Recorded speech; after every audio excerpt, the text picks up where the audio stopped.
There's no chance I'm going to be talking about the Jose Bautista trade today. No chance, except that maybe I will. Good morning to you. Good Thursday morning. I'm Dejan Kovacevic of DK Pittsburgh Sports. This is Daily Shot of Pirates. It comes your way bright and early every weekday if you're into football and or hockey. I also offer daily shots of Steelers and Penguins that I hope you'll check out. When Jose was traded, the general feeling in Pittsburgh among pretty much everybody other than me, because I'd really gotten to know Jose, and I'm blessed to say that I still do, was, wow, who cares? So what? Big deal. He's had his time. He's a 220 guy over at third base. It's a power position. He's not delivering enough. We're tired of hearing about his batting practice home runs. Let him go. Big deal. We've got Andy LaRoche now. Well, how did that one work out? Jose goes on to be Babe Ruth in Toronto, and Andy went on to become Andy. And that was the end of the worst trade still of the Neil Huntington era. Worse than the Chris Archer trade. Go ahead and bite my head off for that, but I believe in it. The reason I believe in it was that Jose was here. He was under this team's roof. He was under the eyes of the previous management for several years, and they still couldn't see it. Don Long, their hitting coach, told them at the time, I found out since, no, don't do this. Do not trade Jose. They traded Jose. Players told them what Jose could do. Jason Bay told them. Xavier Nady told them.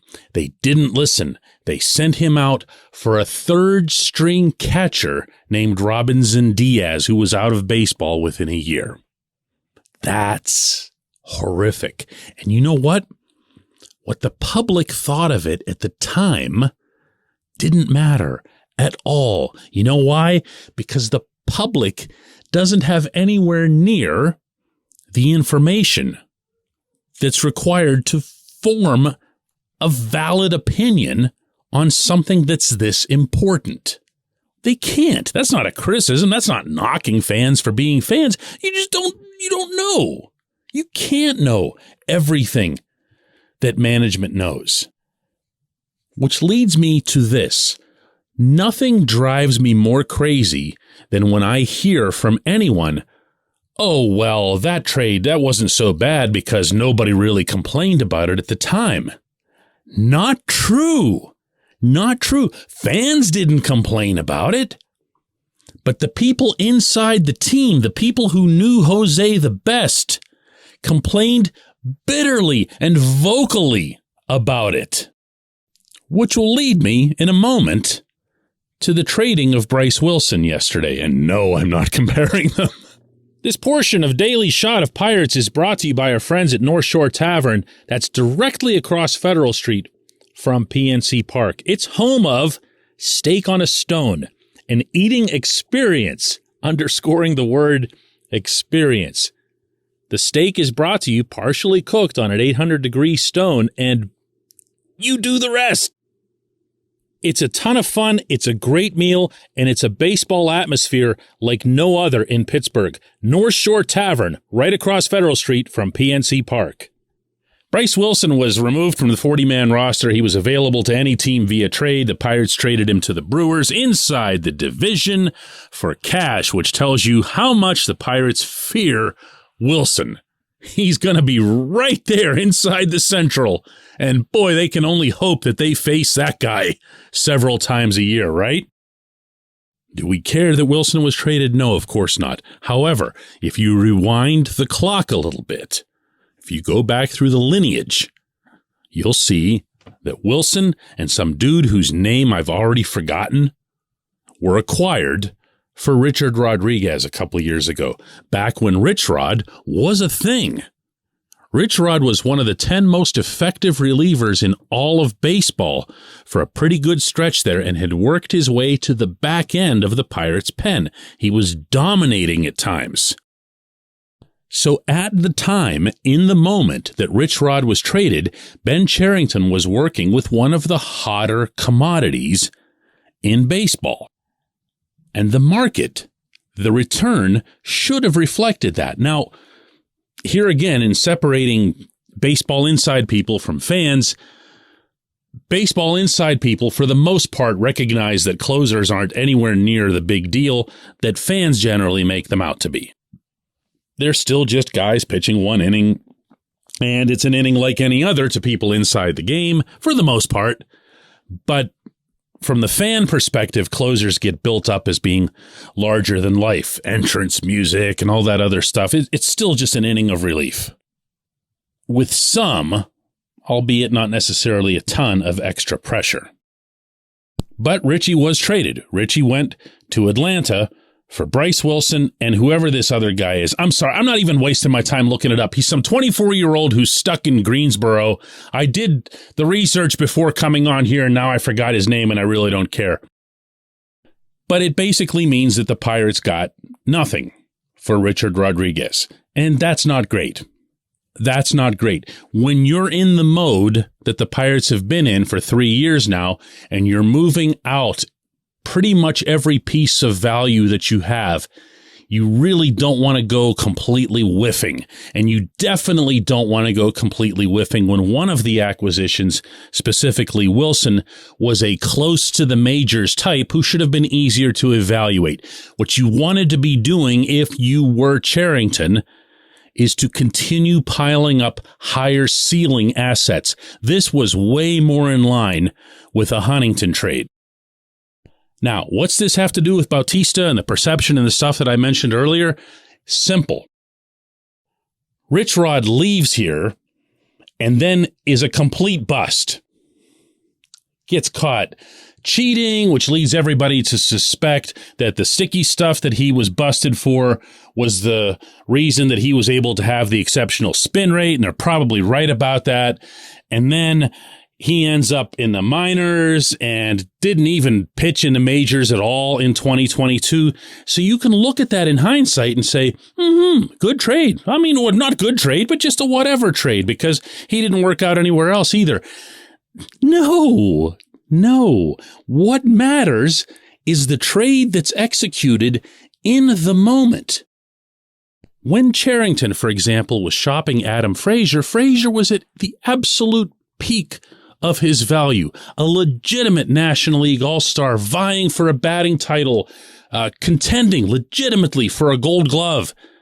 The market couldn't have been hotter for Frazier. And you know what? For the most part, Cherington did really well in milking that, but he hasn't done that in all of his trades. What happens to Frazier after that doesn't matter, except for the purposes of, fun blog-like assessments.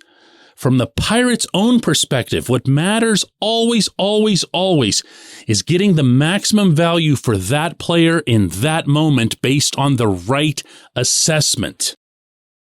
And whatever the other player does when they leave, hey, great. If Garrett Cole had gone on to be Garrett Cole, but the Pirates had also received a fair return, a really fair return from Houston, you could live with it. You really could. You can, okay, Garrett Cole, best pitcher in baseball, great, but look at everything that Pittsburgh got for him. The problem is that Pittsburgh didn't get that for him. It's not what Cole did. It's what the Pirates didn't do. When we come back, J1Q.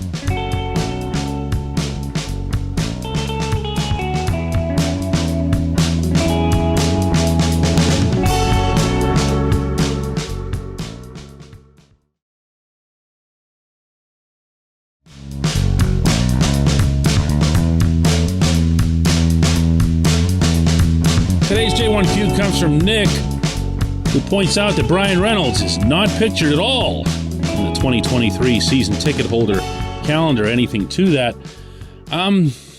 Maybe, Nick? See, I'm usually really quick to say, oh, no, they don't have anything to do with each other. Baseball ops and business ops in any professional sports scenario tend to be church and state. However, my understanding of this calendar without having seen it is that there are only about 4 players, is it 4, that are actually shown, that have their picture shown. And forgive me if I get them wrong. I remember that Jack Sawinski's definitely one of them. O'Neal Cruz is another, and there's a couple of additional ones. But like Mitch Keller, for example, isn't one of them. Roansy Contreras isn't one of them. So you can take this too far. The Pirates understand where they are, or at least where they think they should be, as opposed to where others think they should be. And they're going to promote the ballpark and the fun and the views and everything else. And they're going to cancel Pirates Fest and the Caravan and hide under their desks at 115 Federal. And see, that's the problem. I can't say that about the Pirates. I can't say that there's a separation of church and state because there isn't. There hasn't been under this owner. Under Bob Nutting, everything has been in some form or fashion related to the business or driven by the business. And so I can't look at that and say, wow, I mean, here's their best player. They're not putting him on the calendar, but that's just completely a coincidence. I can't do that. I can't do that because I wouldn't believe it if I said it out loud.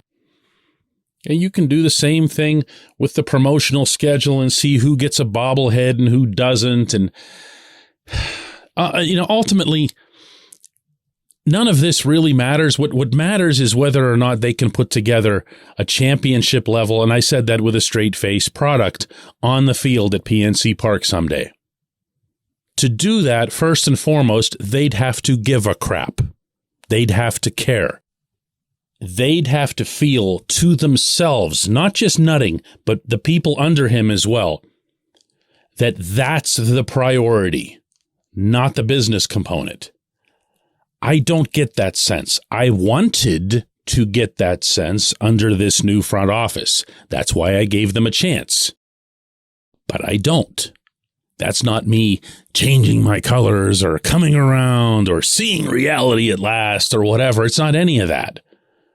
What it is that I gave these grown men, these established people who came from other organizations, including successful organizations, an honest chance. I felt that was fair, and I didn't feel that there was a 50% way to do that. When you give someone a chance, you give them a chance. I did that. I have been, over the past few months, bitterly disappointed if that hasn't come across. Partly in myself for having done that. Because I still haven't seen it. I still haven't seen that anyone involved in this operation would sacrifice any single facet of the business, large or small, in order to win.